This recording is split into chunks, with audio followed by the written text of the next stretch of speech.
નમસ્કાર દર્શક મિત્રો, દેશ અને દુનિયાના સુપરફાસ્ટ સમાચારમાં આપનું સ્વાગત છે।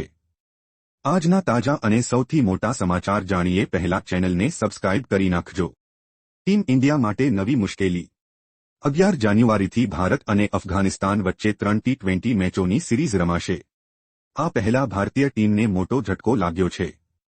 ભારતીય ટીમના ઓલરાઉન્ડર હાર્દિક પંડ્યા બાદ હવે આ મેચમાં બેટ્સમેન સૂર્યકુમાર યાદવ પણ ઈજાના કારણે રમી શકશે નહીં।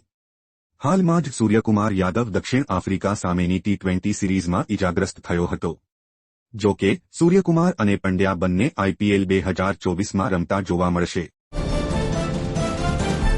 ખેડૂતોને મોટી ચેતવણી જાહેર। 8 થી 9 જાન્યુઆરીએ માવઠાની શક્યતા વચ્ચે માર્કેટયાર્ડમાં પત્ર લખીને યાર્ડના સંચાલકોને જરૂરી વ્યવસ્થા રાખવા જાણ કરવામાં આવી છે। પત્રમાં ખેડૂતોને પણ જરૂરી સૂચનો કરાયા છે। માર્કેટ યાર્ડમાં રોડની બહાર જણસી ન ઉતારવા તેમજ ખેતપેદાશો યોગ્ય રીતે ઢાંકીને લાવવા ખેડૂતોને અપીલ કરાઈ છે। યાર્ડના સત્તાધીશોને પણ વધુ આવતી જણસીઓને લઈ તકેદારી રાખવા સૂચનો આપવામાં આવ્યા છે। પલળી જવાને કારણે જણસીની કિંમતની અસર થાય છે। હવે પડશે ગુલાબી ઠંડી। અંબાલાલ પટેલની આગાહી, ઉત્તર ભારતમાં ભારે હિમવર્ષા થશે।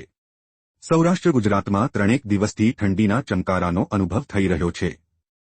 જ્યારે આવતા સપ્તાહમાં માવઠા બાદ ઠંડીનો રાઉન્ડ આવવાની આગાહી હવામાન શાસ્ત્રી અંબાલાલ પટેલે કરી છે। રાજ્યના અનેક ભાગોમાં 8 થી 10 જાન્યુઆરી દરમિયાન માવઠું થવાની શક્યતા છે। મહેસાણા, બનાસકાંઠા, દાંતીવાડા, ડીસા ઉપરાંત દક્ષિણ ગુજરાત, દક્ષિણ સૌરાષ્ટ્ર તથા સૌરાષ્ટ્રના અનેક કેટલાક ભાગોમાં પણ કમોસમી વરસાદ થઈ શકે છે। માવઠા બાદ રાજ્યમાં 11 થી 13 જાન્યુઆરી દરમિયાન ઠંડીનો રાઉન્ડ રહેવાની શક્યતા છે। જ્યારે 14મી જાન્યુઆરીએ મકર સંક્રાંતિના દિવસે પવન નોર્મલ રહેશે। 1 માર્ચથી જીએસટી નિયમોમાં ફેરફાર। કેન્દ્ર સરકાર 1 માર્ચથી જીએસટીના નિયમોમાં ફેરફાર કરવા જઈ રહી છે।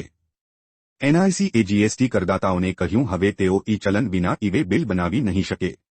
આ નિયમ માત્ર ઈ-ચલનની પાત્રતા ધરાવતા કરદાતાઓ માટે જ લાગુ થશે। ગ્રાહકો અને અન્ય વ્યવહારો માટે ઈ-વે બિલ બનાવવા માટે ઈ-ચલનની જરૂર રહેશે નહીં। 50,000 રૂપિયાથી વધુનો સામાન એક રાજ્યમાંથી બીજા રાજ્યમાં લઈ જવા માટે ઈ-વે બિલ જરૂરી છે।